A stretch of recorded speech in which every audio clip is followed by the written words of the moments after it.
the series that we're developing. And this one is, as they say, a double so I'm just introducing the session overall, and I'm meant to be the timekeeper, and I've already failed for 5 minutes. But yeah, the plan is that the first session with Denis St and Ian McKechnie will run till about a quarter after 20 after 12. You guys are going to speak for a short bit, but with an emphasis on discussion. And then Catherine Chauvel will give us a bit of an introduction to work you're doing in Indonesia. Polynesia. I was about to say that we're in and Dominique is going to be convening your session, and you'll be giving a big public lecture tomorrow. So yes. Details about that, and this is really just a sort of introduction to that.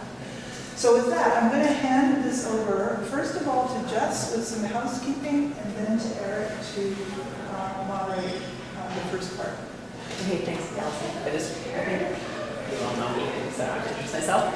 I just wanted to say, because I've been told many times by Patricia and Sue Rowley and others, just so you all know, this is a lab, so unfortunately we're not allowed to have food and drink other than water in closed bottles, so that's fine. Water's okay. Yeah, water's fine in closed containers. So I apologize for that. We were going to have it in the other room, but there was water damage and we were not able to. So one of these days we'll have a seminar with food and drink here for you all. And I just want to thank Ian and Denis for coming from Vancouver Island for this seminar, and for Catherine, thank you for joining us and telling us a little bit about your work. And the only other thing I wanted to make sure is that everyone is okay with us videoing. I'm going to zoom in on the presenters, but the idea is that we hope to, with everyone's permission, make these videos or audio available to the cluster group, or even potentially make them available to the public. And the presenters, if you don't want it to be videoed, we can turn it off, and you can certainly edit the video, as we talked about, if you before we distribute it to anyone. But just because we'll be filming, you might be in the shot. If anyone objects to being in the video, you can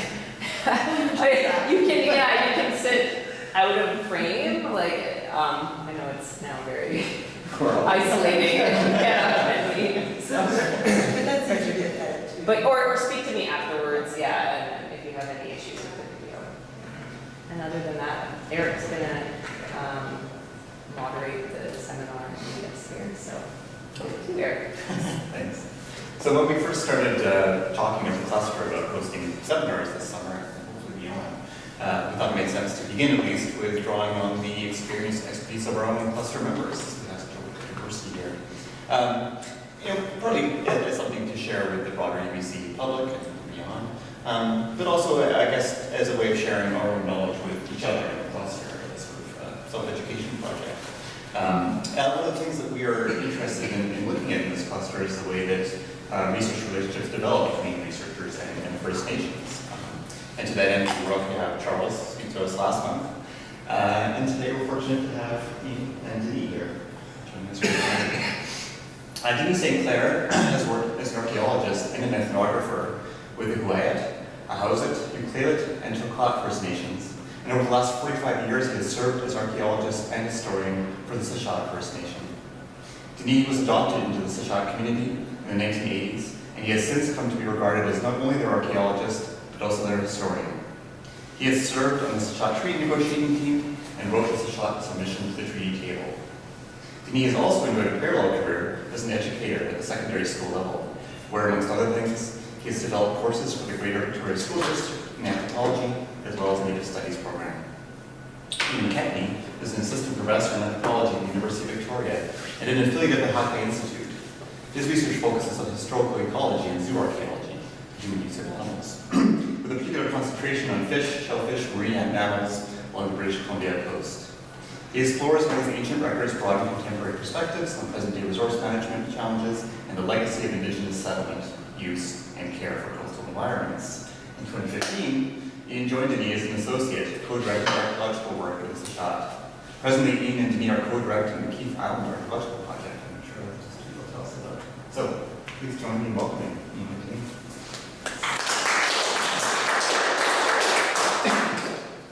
So I've been asked to talk about this 45 years of relationship, pretty intense as it got, as it developed. And that's, I feel a little bit awkward, because it's been a very great association, but it inevitably, if I'm talking about this, it's about I. I'm not terribly comfortable with I.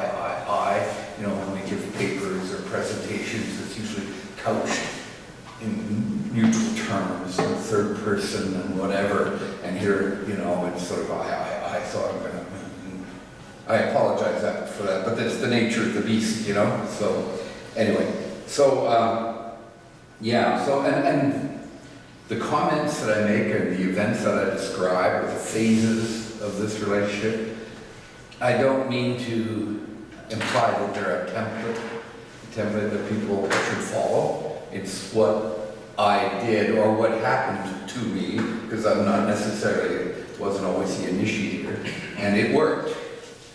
But it worked because of the people, you know, individuals involved, because of circumstances. So it's an example, and it's not a template, okay? All right, with all those caveats. So anyway, when I started, I was very young, very inexperienced, naive, untrained, untutored. And I didn't know that that was a handicap, because I didn't know enough to know that that was a handicap. And so I started off. I'd had 3 years of experience in archaeology, and mostly in Salish territories, 2 of which I had been, 3 of which I'd been a director, far too young to be a director, far too inexperienced, and yet it helped me grow. But I had never worked with First Nations in those 5 sites, because 2 of them were in provincial parks, so the government took, you know, in those days, anyway, people weren't, they weren't involved in First Nations. And the others were private property. So I was totally inexperienced. So in 1973, from 3 years after I started, from when I began with the Tseshaht, I started by happenstance because there was nothing going on. And I needed to do something, I thought, in the summer. So how do I work? How do I do archaeology when the provincial museum wasn't doing anything? There were no private property people who were saying, yeah, come and do this. So I went to Port Alberni and with steam, and I went to Macmillan Bloedel, who were the forest industry giants in Canada at the time, and just spewed out this idea, you know, you should support a project, because then you could make commercials and say what a wonderful corporate citizen you were. And, you know, it's a win-win. You could have knocked me over with a stick when that guy said, yeah, why not? So they flew me to Vancouver, to Hotel Vancouver meeting with the vice president of whatever, community relations from Agri-Blah, and we chatted, and he said, so when can we start? And so, okay, well, I've got to, you know, at least I knew enough then, I needed to meet with the First Nations, so Tseshaht. So I went to the elected chief counselor of the Ucluelet, and I said, well, this is what we want to do. And he looked at me, listened to me, and then he just looked at me and said, no. Well, open the gate, fall into the abyss. And that was my first encounter with a First Nations leader who said, and he did exactly say this, there's nothing in this for us. And I said, yeah, but we're going to find out about that. And he said, not good enough. And that was the beginning, you know, because I had not had any contact. Yes, in school, but I mean in research with First Nations. And so I went, and I thought quickly on my feet, and I said, okay, well, we'll make sure that 50% of the small group, 8 people or so, are First Nations. And he said, okay.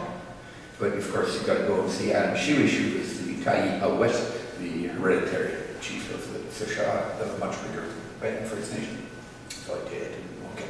So that was my first encounter with reality. 1973 wasn't happening very often, but Danny Watts, the elected chief counselor, was a pretty progressive guy, and he knew where the way things should be and the way they weren't. So that was the beginning of my education, as it were. So I went and met with Adam, and everything was cool, and so that brought 2 years of excavation and a year of survey work, and it started the involvement with community at the end of the excavations, which, by the way, after we started for a while, Al McMillan, some of you may know Al McMillan, who retired a few years ago from SFU, Douglas College, became my research associate. And we were from 73 until 2010. And then a gap of a few years, and this guy who's shaming me with his knowledge and my old school lack of knowledge all the time. And my pleasure now to have Ian, and that's a compliment, okay? It's a compliment. Is now working together. Anyway, at the end of that, and I'll go faster, putting holes in the ground, it occurred to me that I had learned so much, but I'm putting holes in the ground and I really don't know the context. So I wanted to stop putting holes in the ground and then doing analyses that were based just on that focus of that small spot in the geography, without knowing the context, not knowing the ethnographies, not knowing the ethnohistories. And because no archaeological work could be done out there, so there was no going to be any comparison stuff done. So anyway, so I thought, okay, and so I stopped. I didn't do any more archaeology for 6 or 7 years, and I started working with elders. And how I got to do that was because we, again, it's just one of these fortuitous things, became friends with the Ta'i Adam Shuish. And so often, we would zoom up from lunch from the site, which wasn't very far from his house, and we'd sit on his deck and have, lunch or something, and we got a good friendship going. So after the fact, after the 3 years, I said to Adam one day, over a cup of tea, he was a tea fanatic, I really want to learn more. Not archaeology, but culture, ethnography. And he was pleased as punch. He welcomed that idea. And he set it up, without him there would have been no success really, I don't think. Because he set it up, I wanted to have elders who were willing, of course, and so I wasn't being intrusive, but I also wanted the elders to be able to speak in whatever language they wanted. And some of them were much more facile in English, even in the late 70s. More facile in New Child, not English. And so I needed a translator. And so Adam himself became the translator, so it would be a threesome. Because I didn't want to do a group. I knew enough not to do group stuff with the elders, because those who were younger would bow to, in other respect, to older people, so there might be parallel information or divergent information that I wouldn't be collecting. And so it would be an elder, Adam and I. Well, having Adam, the Ta'i as your translator there, again, thanks to him, that inspired trust and willingness to participate amongst the elders. And so, we had a long lineup of work to do, and did. The problem was that I lived in Victoria, and this is Port Alberni. I had a job to pay the mortgage in Manhattan and put clothes on my children, and my wife to be, part of life with. So I only could do this on weekends, so my weekends were up on work and back.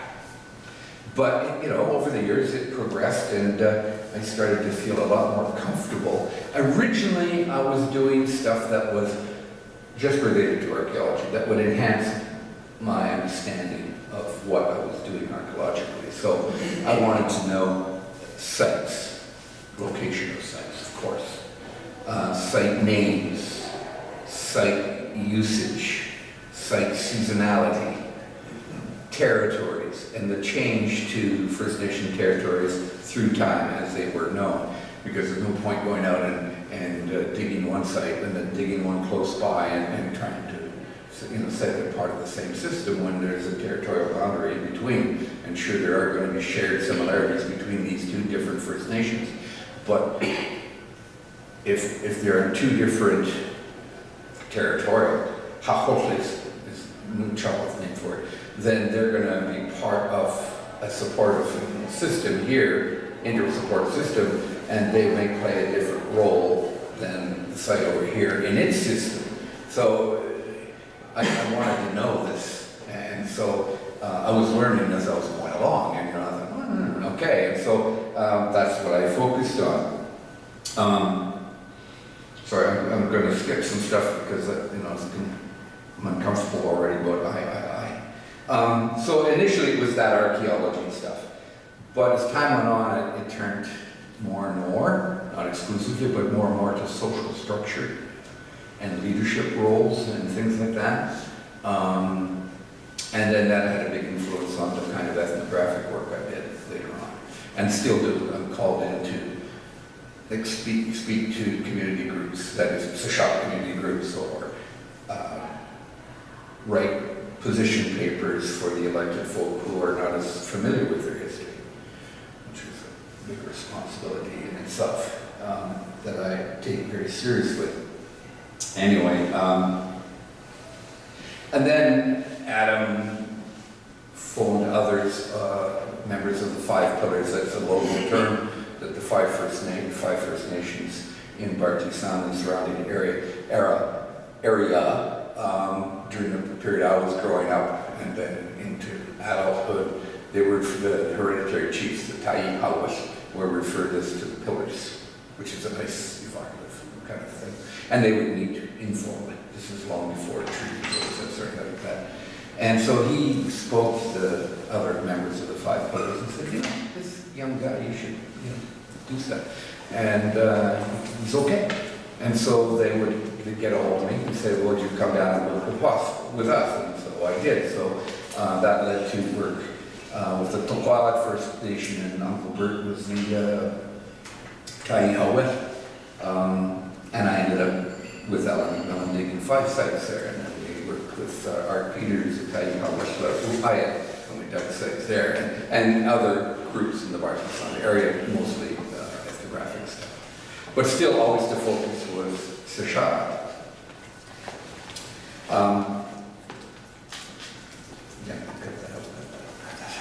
Okay, so this is becoming, I don't want it to become a long litany of projects, so now maybe I can switch to how the relationship changed and progressed and grew. I've already said it was weekends, pretty much, because I had to work. So all that stuff that I was doing over those years was all pro bono. It was independent, so there was no institutional backing. So my drives up and my staying in Alberta and drives back home, paying the elders, because I made sure that there was compensation. In those days, $50 a day was pretty good. Certainly not now if you're going to be recompensing your informants or your collaborators, but it was okay then. And but again, it was out of my pocket because that wasn't institutional. Maybe one could make a case I should have been institutionalized, but I wasn't institutional. So in the end, I worked with 23 elders from 7 different nations. But again, the focus was always on Tseshaht, but with the neighboring groups, it was very helpful because then I got information about territories from the individual First Nations, which was usually collaborated by the neighbors in Yang, goes over Yang, true. So I really built up a picture that was more comprehensive.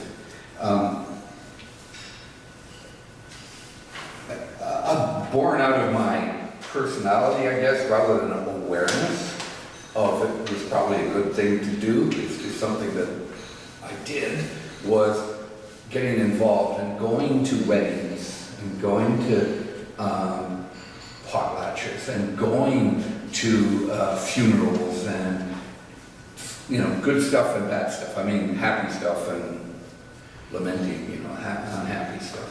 And so it wasn't just the elders that were now familiar with me and their families who were used to me turning up at their homes, but a wider part of the community. But again, that's just upon reflection. It was not something that I was conscious was a good thing to do. It's just something that I wanted to do. It got to the point that I was asked to be pallbearers and do some eulogies. And I can remember one elder had passed, and I was actually working with that elder and didn't finish. Matter of fact, I didn't finish with the 23 different elders from the 7 different nations. I didn't finish with one of them because they were all quite old, and they all passed away during the time I was working. Which struck me hard, and it still does. So there may be a few catches in my voice.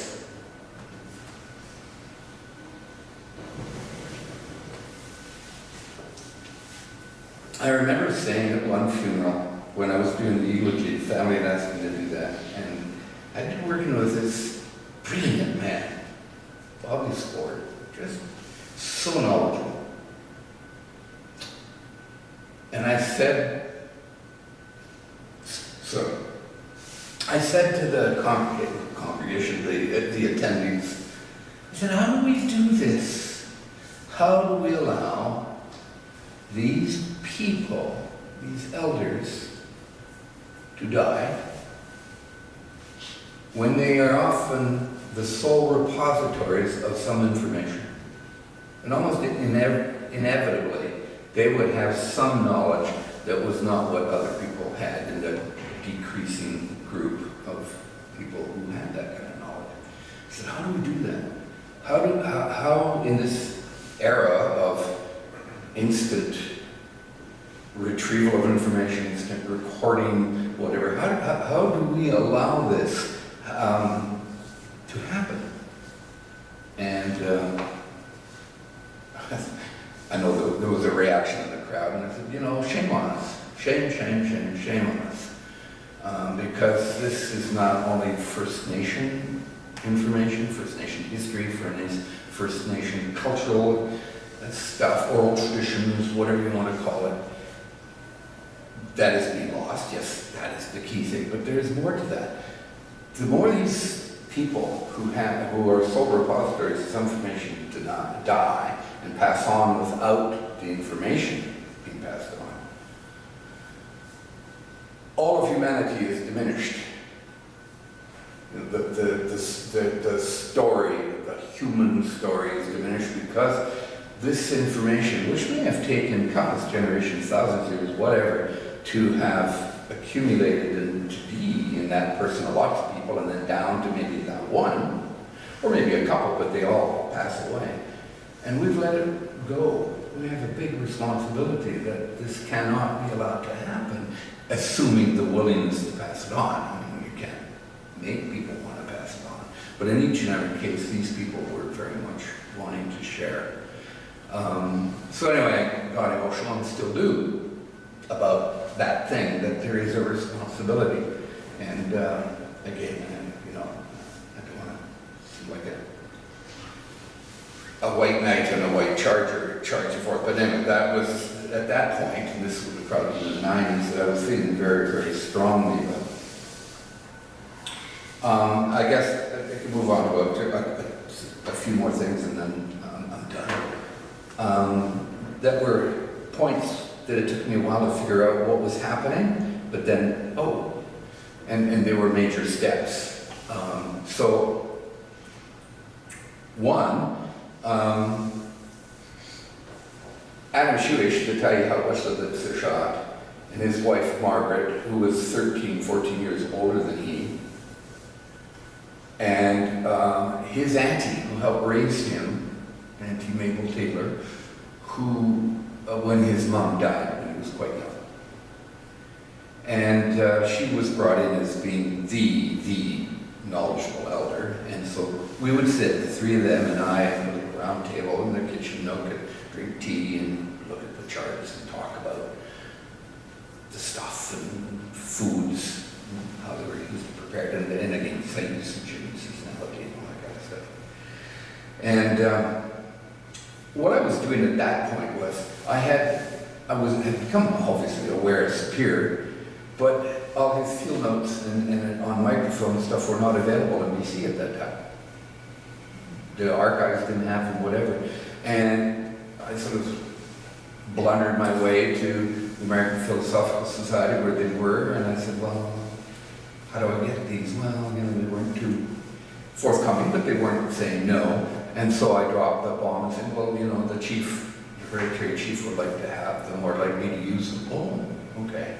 So I got them, and it's reels, thousands of pages, and worked my way through it time and time again, looking for the stuff I wanted or needed at the time. So anyway, I was doing that, and I was getting other stuff, early settlers things, stories that they had recorded. And I would take those to the elders, and I'd say, okay, here are the names that I'm coming up with, the names of the sites, and round information or whatever, and have the tape recorder, and I don't trust, the way it's being written or whatever. I need you to tell me how it's set, and so we were working on this. And there was one that was by a early white settler, Carmichael, who, 1921 or 22, published a book on Indian legends on the west coast of Vancouver Island. And there was this one story of a couple and the husband's brother who were fishing above the rapids in the Somas River, which I knew well. I used to go swimming there as a kid. And they filled up the salmon, they shot the rapids, they overturned, and the two men came up, but the mother, the wife, and the infant didn't at the other end of the rapids. And so they searched for couldn't find her. And so they had to go back to the village. And it was the news that a tragedy had happened. Well, meanwhile, what they didn't know was that when she was still clutching the infant and got down at the bottom of the river, with the current sucking her down, there was an opening in the bank under the water, and she got to it and kind of went up so it got above water level, and then there was all kinds of supernatural experiences for about a month where she was wandering sort of in the wilderness of this cave, of this tunnel with her infant. A month later, she comes out at the other end, and in a place called Shoemaker Bay at the mouth of the Somas River. And who does she see in a canoe in the bay hunting for hair seal but her husband and her brother-in-law? Okay, so there's this big woohoo, and they come in and they can't believe it, and they go back to the village and all the celebrations that you can imagine. In that story, there'd been a number of place names on the river and in the Shoemaker Bay kind of thing, and that's what I was saying the story for, to put it into context. And then I said to them, so, do you know this story? And I tell this story to the students every year, and it was dead silence. I mean, complete dead silence. And I thought, oh my God, what have I done? I must have stepped over some unknown boundary with the story. Something's wrong here, because, we'd been working together for quite a few years at that point. It was always, happy, cheerful, whatever. And as I tell the students, at one time in my life, I can say that saying about the hair standing up in the back of your neck, it does happen, or can happen. Sweat, the whole thing. Oh, Jesus. And probably only 5, 6, 7 seconds went by, but it seemed like eternity. And so to break this terrible unease I was feeling, I said, again, do you know this story? And again, dead silence. Less, extended, but there it was. And then finally, Margaret, Adam's wife, said to me, yes, we know that story. So I'm waiting still, and then she turns away from me, and she turns to Auntie Mabel, who was 80 or so at that point. And she said, Auntie Mabel is the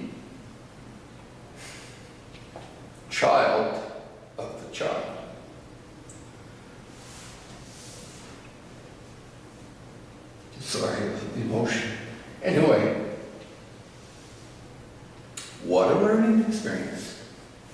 What a tremendous experience, because for me, who I was still always on the road, I mean, anybody who works with other cultures knows, I'm from a minority culture in France, I'm Basque, and there's a lot of parallels between the Basque and First Nations, without pointing too far up on it.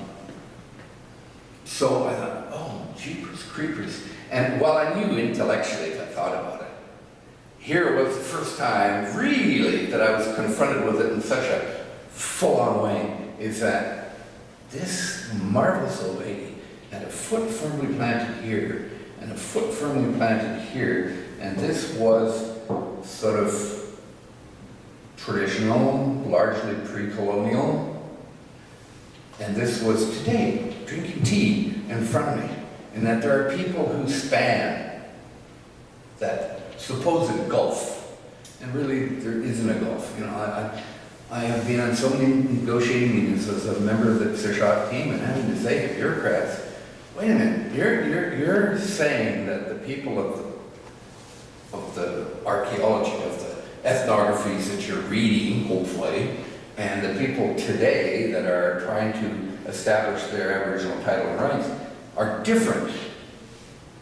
They're not. It's a continuum, I'm saying stuff that, of course, but for a young man years ago, that was the first, not maybe knowledge of it, but the first confrontation with the reality of it. And that's what I focused on. It was like, oh my God, this is so special, this is so good. And to know that she's connected, she's the daughter of the infinite, blah, blah, blah. And it was only upon reflection after I left and was thinking about it in the following week that I realized, oh, I've passed through another gate. I've been trusted. This would not have been shared if I wasn't trusted. And that made me think, okay, this, and there were other instances like that before, but this was the major one, the one that really gripped me. And so I thought, okay, so that just puts more responsibility on me, more weight on my shoulders to live up to that respect, that sharing that wouldn't normally be done. And that was the whole hesitation. Margaret had to think it through. Yes, I know him. We've worked together a lot. He's a family friend, but still this is a new level. And she had to think about it. And then she obviously made the decision to share. And Margaret and Mabel, Auntie Mabel, was fine with that, and so was Adam, the chief. And so, okay. But it put more onus on me to do more and to be more effective if I could. But, it was stimulation. It was stimulation. The next thing that happened, supposed to be finished, was in working in the archives, I looked into finding in a file, brown paper, like a grocery store brown paper bag, but sort of broken open, and there was this lovely design on it. And I read in the file that this was drawn by a guy who came out with a priest, missionary, whatever, from Ucluelet to visit the Tseshaht at their village site, the main village site in the Roman Group Islands. And he just came along for the ride. Well, the priest, I guess, was trying to proselytize. But he was a bit of, a drawer, a painter, and he saw this big wall screen at the back of the big house. The typical sort of First Nations things, carved and painted, and it was of some important event in the chief's history. And so he drew it. He didn't have colors, but he memorized the colors, got back to Ucluelet and colored it in. And it ended up, and this was in the 1880s probably, and here it was in the archives in this lost folder, kind of lost, it was not lost, but nobody knew what the hell it was. And I looked at it and I went, oh my God. Because of course the Jewish family are the hereditary chiefs. So I got a copy made and took it to an artist friend who knew Charmouth artist, Patrick Amos, who had been a student of mine, and then an employee of mine. said, okay, Patrick, would you be willing to do this? He said, sure. So I did, and then I took it to Adam and Margaret and Mabel in one of our sessions, and it was all wrapped up and framed and stuff that I had inside. So we chatted, we had our tea, of course, had to have our tea before we started work. And Adam kept looking at this, wondering what it was, and so I said, well, before we start, Adam, here. He opened it up, he looked at it, and he said, I know what this is. I've never seen it before, but I know what it is. Because of the oral traditions, he knew exactly what Toquaht, what hereditary right they displayed, and it was a very special story about gaining weight, power, and stuff within his family. And he said, well, how do you have this? And I gave him the story. And so he looked at it for a while, just soaking it up, and then he started to weep.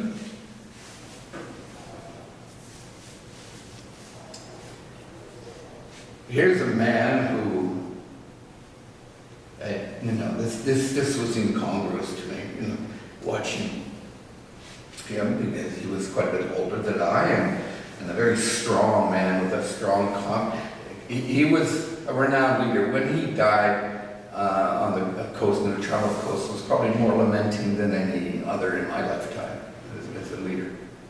Anyway, he said, as it was weeping, he turned to me, and he said, now I know really and truly what you think of this. Because of, all the work we've done is great, but this act and this presenting this sort of revival of this important piece of my family history tells me more than you could ever tell me. And again, I'm uncomfortable with the I stuff, but it's just showing you, in my case, how things progressed. And he then said, after a period of time when we were working, and we stopped for some more tea, and he's turning to me and he said, I want you to have a copy of this. Can you get another copy made? And I said, yeah. He said, okay. So, an hour or two later, I went downstairs and was leaving the house, and Ed Huu-ay-ath, Adam's son, came down with me, and as we were saying goodbye at the door, he said, you know what this means, don't you? And I had no idea what he was talking about. I said, what? Well, I don't understand. He said, well, what Dad said. And I said, well, what? About what? What are you talking about that he said? Because we've been here for hours talking. He said, by asking you, giving you the right to have a copy on your wall, he's saying you are part of the family.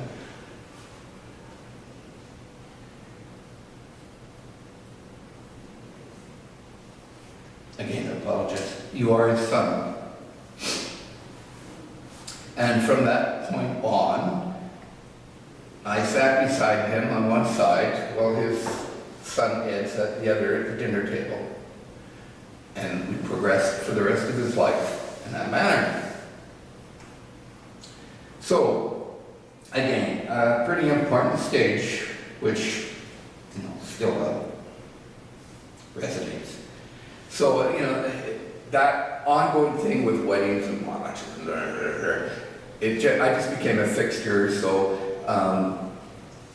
but it was done not calculatedly, but out of, this is what I wanted to do because I was part of the community, certainly felt that way. So, more and more I was asked by families to research their family history for them.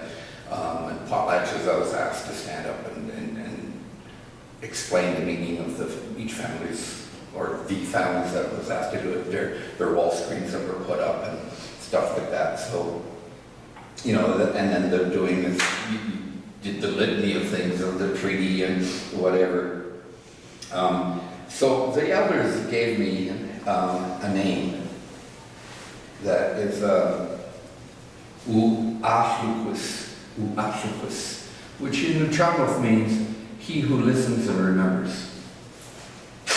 That other than Adam adopting me, and then, it truly, he named my children, his grandchildren, and all that kind of stuff, was probably the most significant thing for me, because the name, said the kind of feedback that you want to hear. It's patting on the back, it's satisfying, it's whatever, but yet it again represented another stage in the relationship of trust and respect and participation. And so, for quite a few years now, when we are guests, Tseshaht guests in the potlatches, or someone else is giving, and the Tseshaht are asked to come up and sing or make a presentation. The elders are saying to me, or other non-elders, come, you are Tseshaht, come with us, because I'm sitting there, not wanting to be too pushy about it. So that's cool.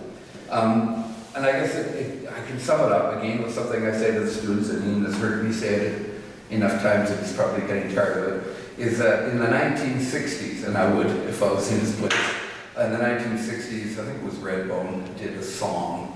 And in the 1960s, of course, in the history of our kind of work, was that big explosion, particularly in the States, of interest in anthropology, getting out to see the Indians, and so it was in the off-season that people went running off into the hinterland, and then when it was get close to class time again, they go running away, and they were sort of mining the stuff. And Redbone, I think it was Redbone, the lyrics were great, because there was, I don't have a great memory for lyrics, but the ones that really stood out, even when I was quite young, said, "Here come the anthros on another holiday. Here come the anthros, you better hide your past away." The idea of coming and mining, taking, and then going back to your institutions, writing, talking, giving papers, publishing. But where's the connection? Do you ever go back? Well, I don't. When I say you, I'm not talking about you. About that at that point. Did those researchers go back? Maybe if they still had more stuff to mine. But what kind of enduring long-term relationship did they have? And in most cases, I would think very, very little. There are obviously exceptions that you could cite. But that sort of summed up for me that what I wanted to do, and maybe this commitment to them, as some people have suggested, is a lack of imagination. That I couldn't see going out and doing other stuff, but to me it was something else, and it was soul satisfying. So, that's what I say, it's not a template that I'm suggesting is something that has to be done, but it just was the right, it gave me as much as I gave out, and it just was so terribly satisfying, and it enabled so much growth within me that it just worked marvelously. It was one of those cases where there was a mission. And anyway, so and so I go on, so the Tseshaht will call me and say, well, what do you think about it? What should we do? The relationship continues, and even though I'm getting to be over the hill, so it's inspiring. I've really taken a lot of time. I'm sorry. There you go.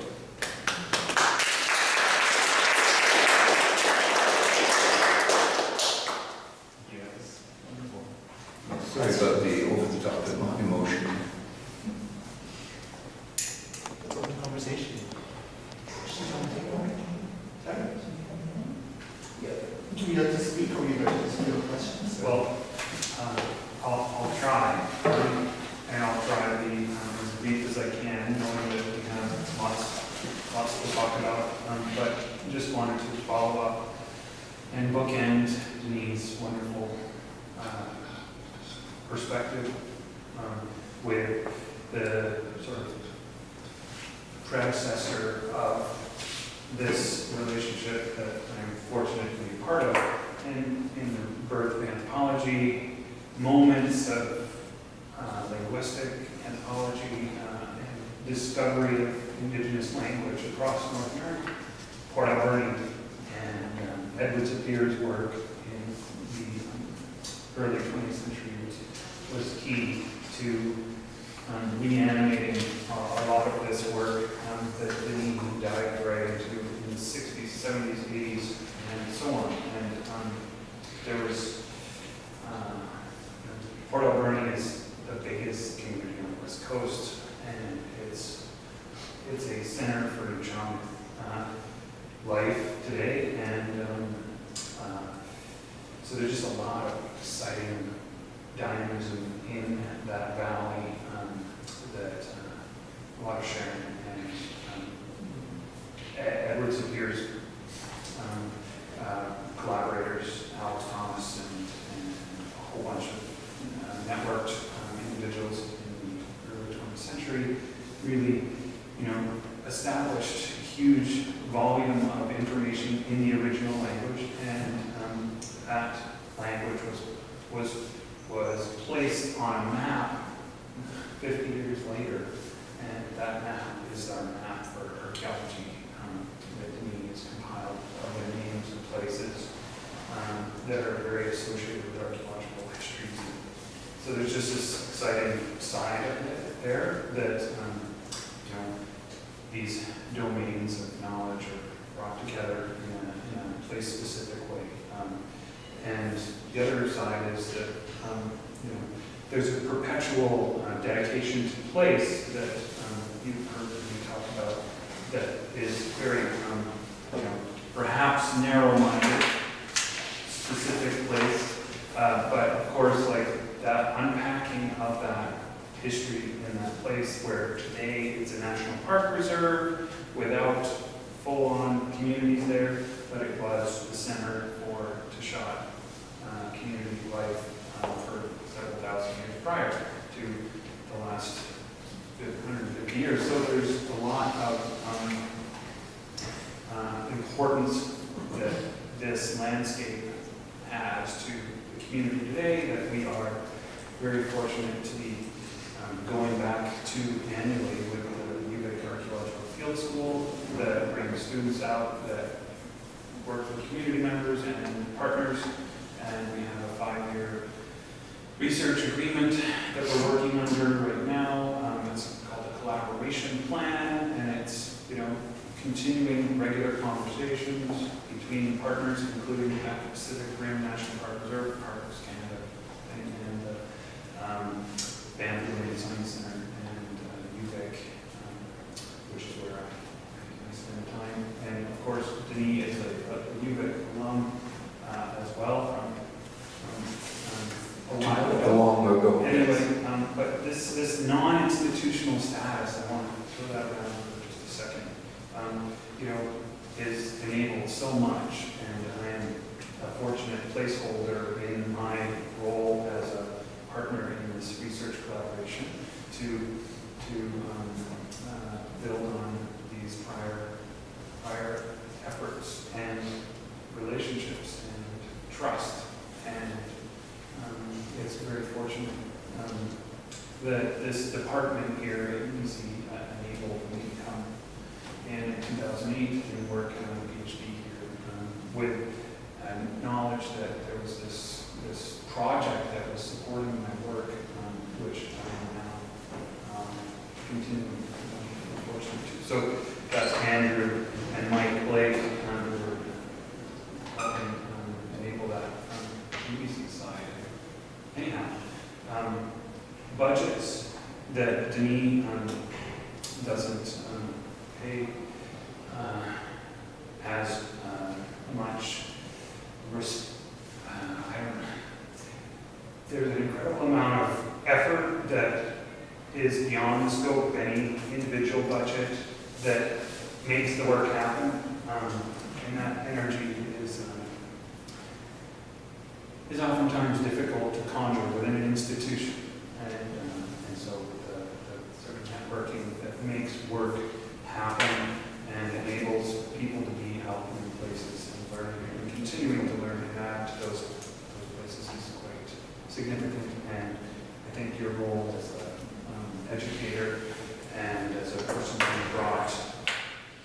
many people out to this place that doesn't have communities living full-time today, it's helped build momentum towards actually going back to that landscape as an ancestral connection that is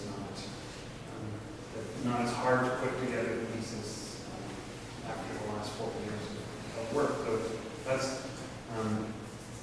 all I'll say about all that, and stop, and thank you for your patience.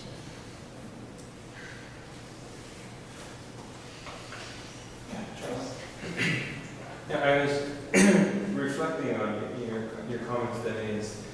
This very personal account. It's the story of a life, and you would have the snippet, kind of the general topography of practice. That really is a life of showing a particular type of engagement and passion.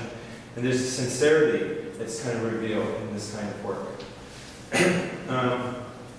And I think it also reveals a kind of authenticity of which I have a concern with the way institutional agencies, the institutionalized or the regularization of these kinds of relationships.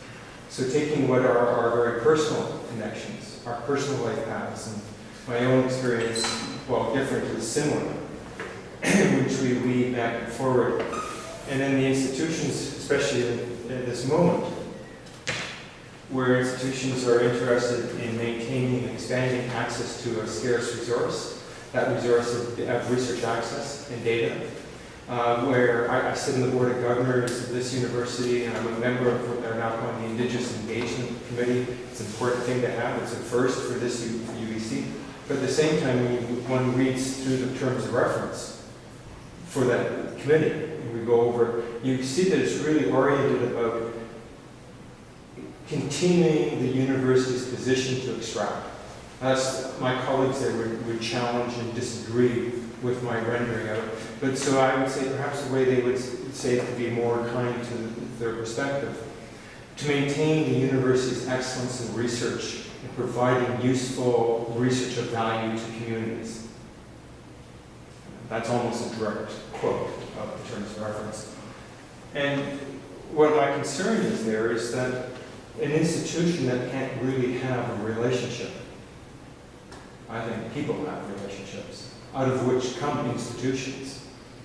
And what is being lost in the kind of institutionalization of Indigenous relationships is that personal account that you talked about, because it is an emotional path.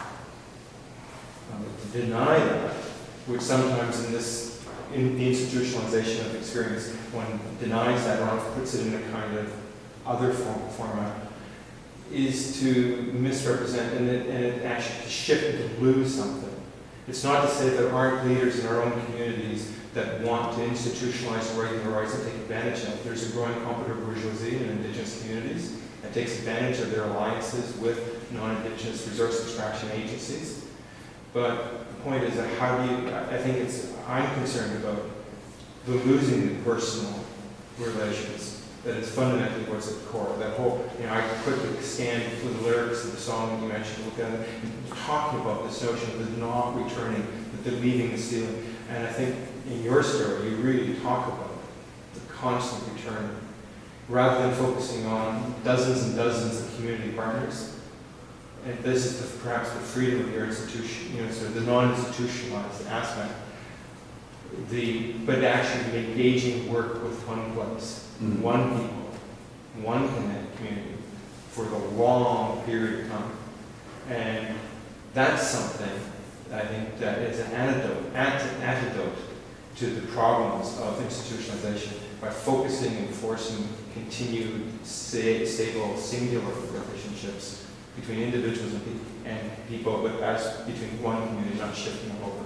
But I just wanted to share that thought when I was listening, because it was a very moving account, and I hope in some sense that you, and I'm sure you do in your own life, tell more about it and think, but to actually be able to share that in a wider sense, beyond anyway. Thank you. I think dealing with your concern, that something that is maybe a bit special or different with Tseshaht is that because of that long relationship, I'm sort of like the old hourglass.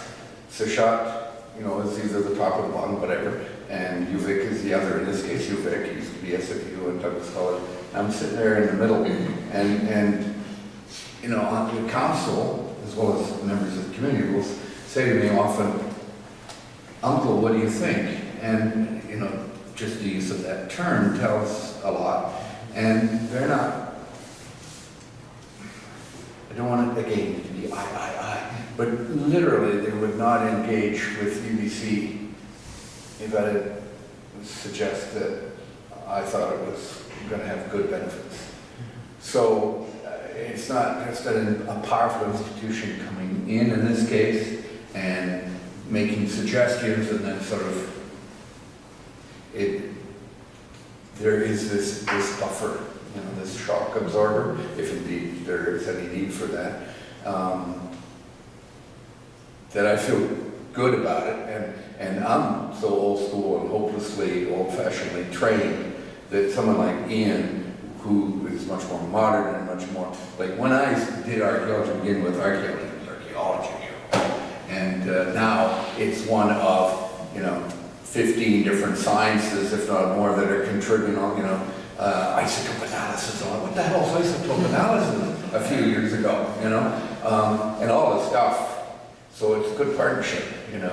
So I've got the people, I've got a feeling of the history of the ethnography more than anyone else around out there. And I've got the connection and support. They're looking to me for guidance, and not in a subsidiary kind of way, but, you know, with respect way. And Ian, representing Vic, comes in with new students, and as an educator for 44 years before I retired, and it's wonderful to share with students, and so that's a great thing. And bringing, and all the touristas who come, you know, kayaks and stuff, that's great too, because the more we share history, the more the people who are in the broken group respect this wonderful environment, because now that's not just our physical beauty, but there is a beauty of human interaction that they had no idea about. And they go away better informed, not well informed, better informed, and some come back each year and say, oh, I just want to go back. So I think it's a really good thing in on this case.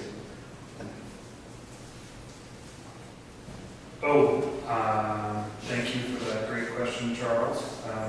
You know, the continued extraction and production of knowledge for the purposes of enhancing the university's excellence and ranking in the global university circumstance is some kind of animation of funding, and we're in the business of people coming to university to get enhanced knowledge, and the number of them is good for the university, and the number of publications that have high impact factors are good for the university. And the circumstance of that is inescapable in some way, and it's a bit exploitative in the context of the source sink model of information that comes from the archaeological record about the experiences of thousands of generations, hundreds of communities across the coast.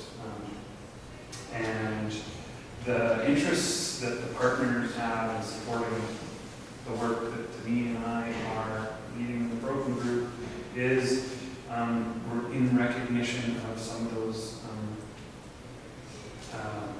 less than perfect ideals, but also it's in the context of a conversation about human history that's under-considered in the context of land and treaty and rights and responsibilities that that the nation is interested in illuminating more visibly, and so there is a interest in, you know, supporting the research effort in this case is, in the bigger picture, a conversation between nations in Barclay Sound and the federal, provincial, and municipal governments that are adjusting to their responsibilities as managers and as people who have bureaucracies. There's a lot of, well, Denis can speak better to this issue, but that's one of the reasons this is being supported, is to highlight this history that's under considered, and that for much devastating consequences not been believed to the degree that it could because of the kind of default dismissal of narrative descriptions. And this tangible place, the place we're working where, Wanda's mom was born, who was, Wanda's our cook. has 4,000 years of history. That is one of 163 places in this 8 by 12 kilometer group of islands that is named. And it's one of 73 settlement sites, and it's one of 150 archaeological sites. So there's a bit of a job in making this physical record of human use and all of the attendant opportunities that come with, what was the climate like 400 years ago and all that. I think there's a lot there to tell a story of any research capacity. So we're writing reports for the nation, for the parks, to highlight the human history of this nationally significant landscape, coastal scape, whatever, but we're also being supported in writing this up so it can be part of the academic record and be cited in the future discussions about the trajectory of this particular place. And in a very practical sense, it gives the Tseshaht more and more ammunition in their fight for Aboriginal rights and title. Because when DFO says some BS about use or non-use of resources, we've got so many decades of accumulating data that can just say, you're full of it. Not that that always makes much difference, but we keep trying.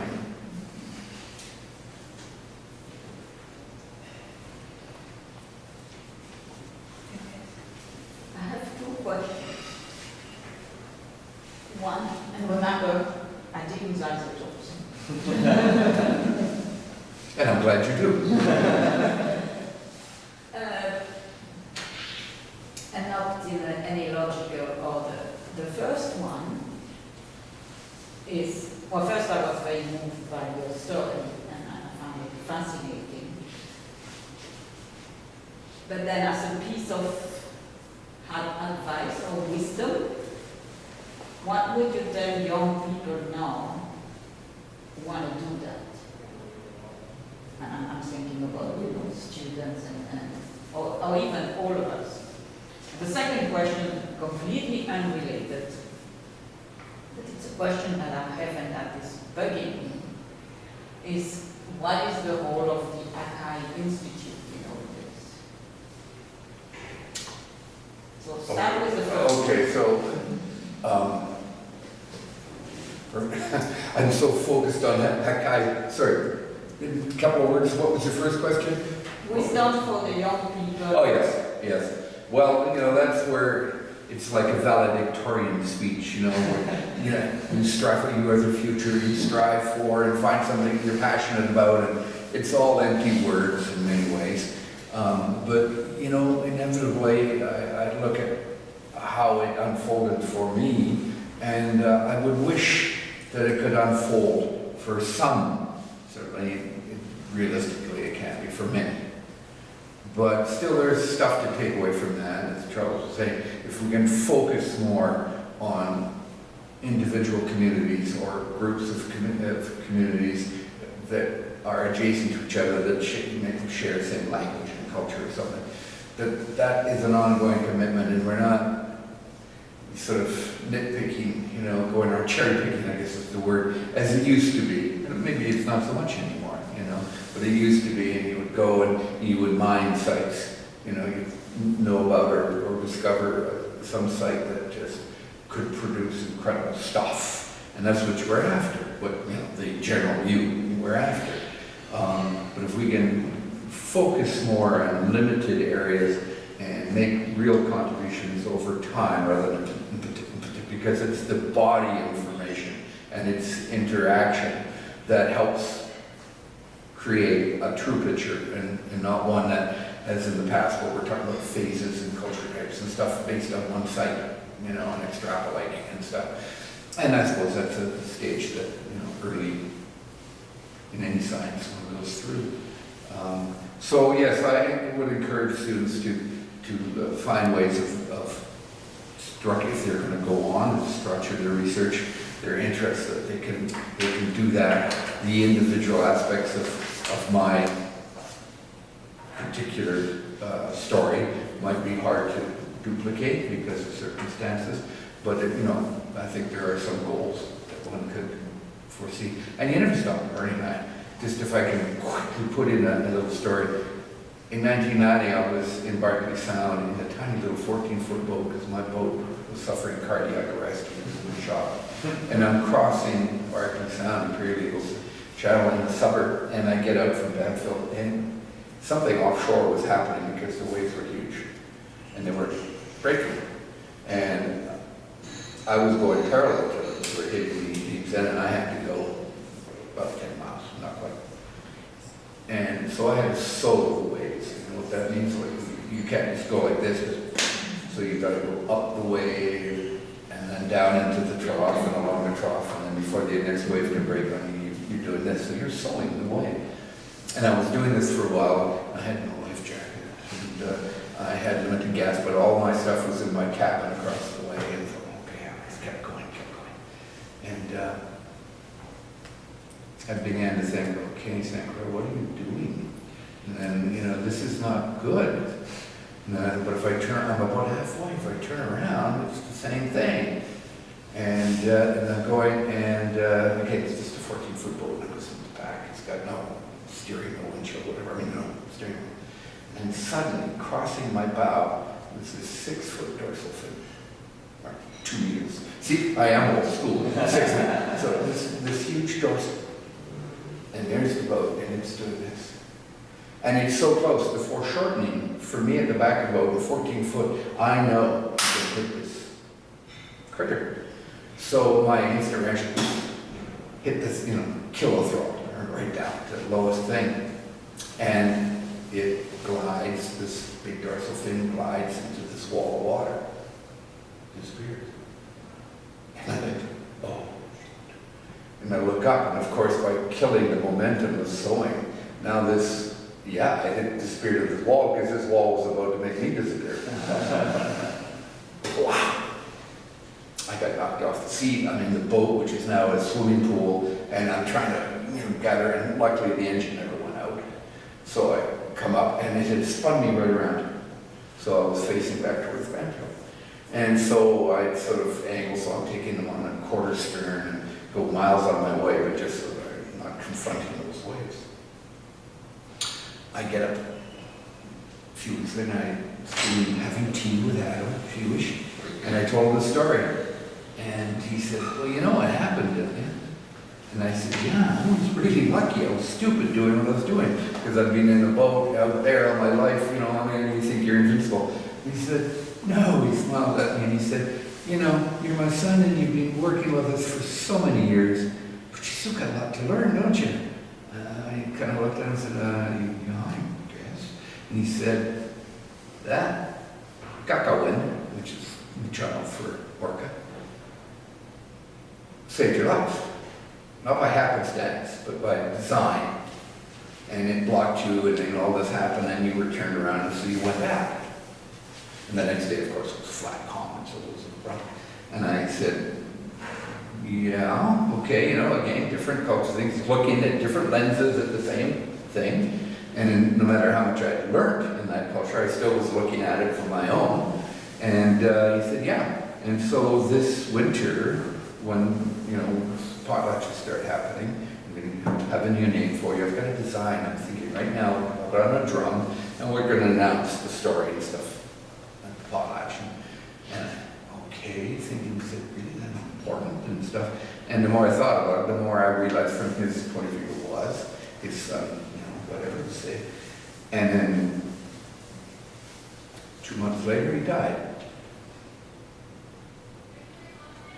So, big surprise. It was a massive cardiac arrest. So we never had, you know, that name change or whatever. But still, you know, after several decades,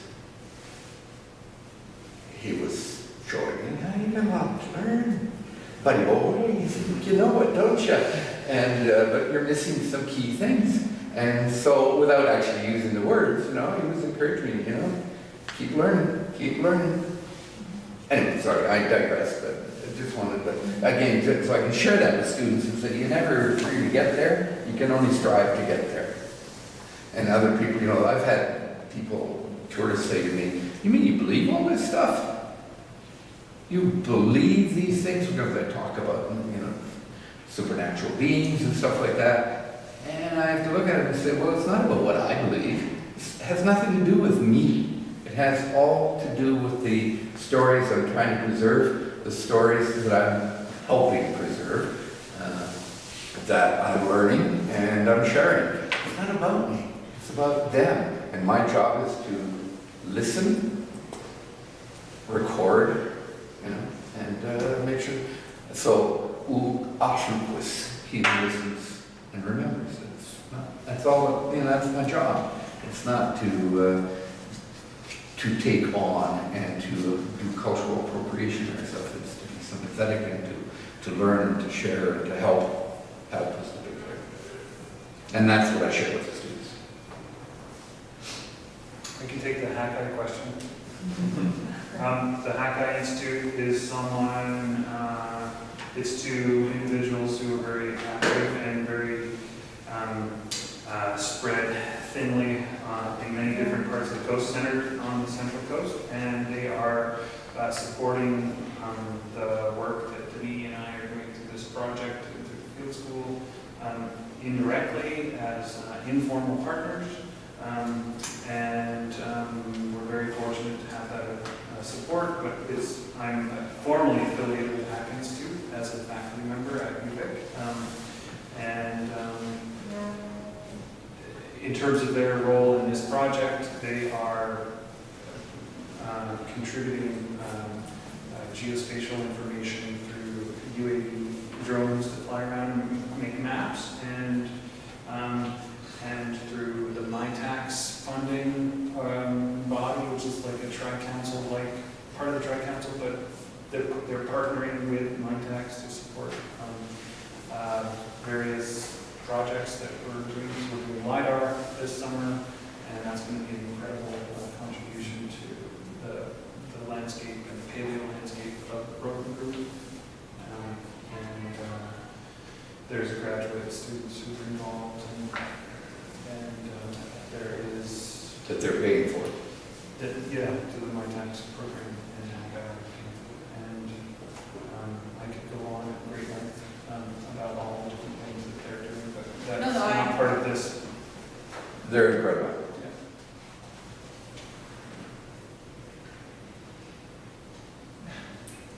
They inspire me to want to win the lotto so I can.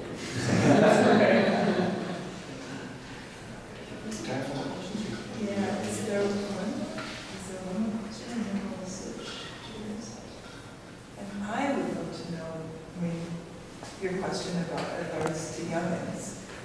What about those of us who are deeply embedded in the institution, up to our eyeballs? Share your analysis. I don't think these, I mean, U.S. law recently having made institutions persons, I think is beyond perverse. if they're persons, they're psychopaths, sociopaths at best. What space is there in these institutions to do things that are worthwhile, that aren't just about feeding the institution and extraction? To what extent is this committee that you're on prepared to monitor and control the kinds of work that you're describing, which is really in the interests of First Nations communities? And at some point, we'll be in conflict, I'm guessing, with a state-funded institution. I can think of good work that's come out of this institution, but It's not all bad, that's very. what's the space? But, and with that, just on that, I mean, 3 of the people are First Nations, and the direction of this committee is quite different, and I think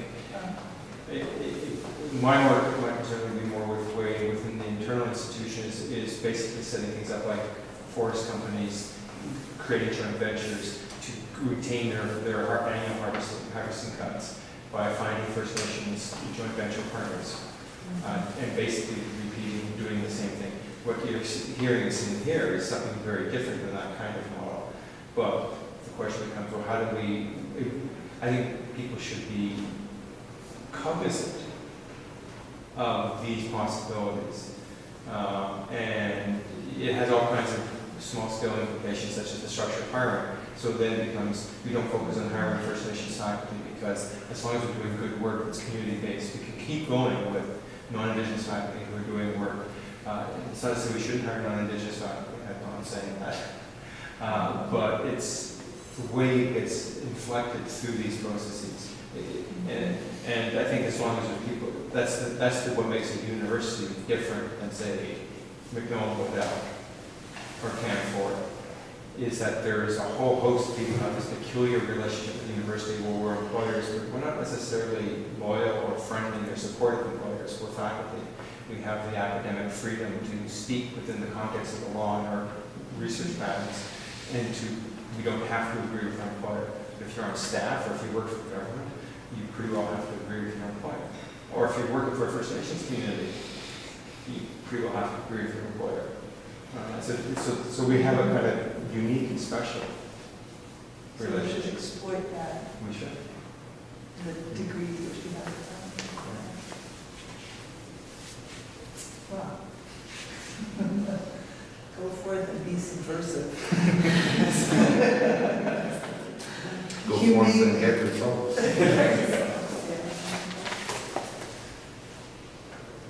Well, I must, we didn't work out who was meant to. As timekeeper, I declare we shall shift